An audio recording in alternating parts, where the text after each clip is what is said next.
A new poll shows that Trump's outspoken advocacy for Roy Moore is having a big impact in the Alabama primary, despite the multiple allegations of UAL assault against the Republican Senate candidate. The number of Trump supporters who believe the assault allegations to be true has decreased substantially, helping to prop Moore up. 10 days ago, 16% of Trump supporters believed the women, compared with 51% who didn't. Today, just 9% say they believe them, while 63% believe the women to be lying. The shift follows a series of strong defenses of Moore by Trump, in contrast to Senate Republicans, who seem extremely eager to distance themselves from the Alabama Senate candidate. He totally denies it. He says it didn't happen, Trump told reporters last week.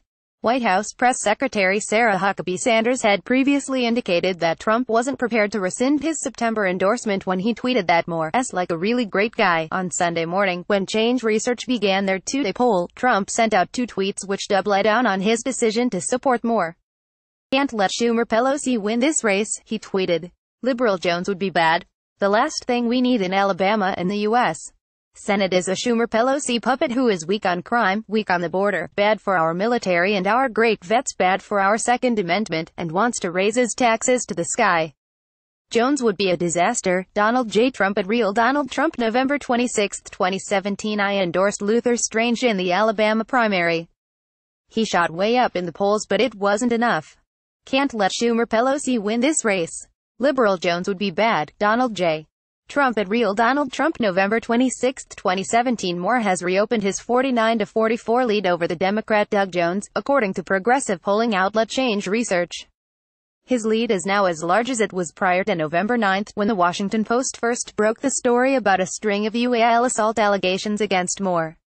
Over the last 2 weeks, there has also been a concerted effort among right-wing groups to raise doubts in voters' minds about the allegation of UAL assault against Roy Moore, who himself has called them all fake news. On November 15, some Alabama voters received a voicemail from Bernie Bernstein, who claimed to be a Washington Post reporter offering a reward of up to $7,000 for damaging information on Roy Moore. Yesterday, Project Veritas, a Trump-backed conservative group, was widely ridiculed after it emerged they'd tried and failed to sell the Washington Post a fake news story about how Roy Moore had impregnated a woman when she was 15 and she'd been forced to get an abortion.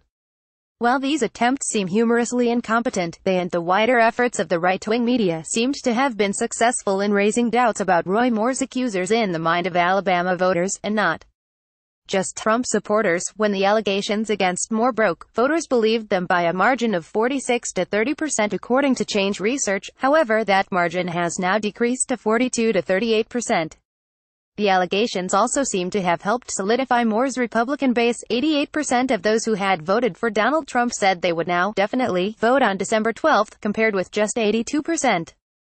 In mid-November, among those who thought the allegations were fake, polling found that barely anything could change their mind, despite the multiple corroborate stories from a variety of national and local media outlets. Only 2% said they'd change their mind if more accusers came out, and 1% said they'd believe the charges if Trump said he did. An astonishing 97% said nothing would make them believe they were true. Change Research's numbers don't account for eventual turnout on the December 12 election, which will be crucial in determining whether Jones or Moore will eventually be the winner. However, the polling does show how Moore, with the help of Trump, has succeeded in reversing his fortunes and in effect shrugging off the multiple corroborated stories of historic UAL assault.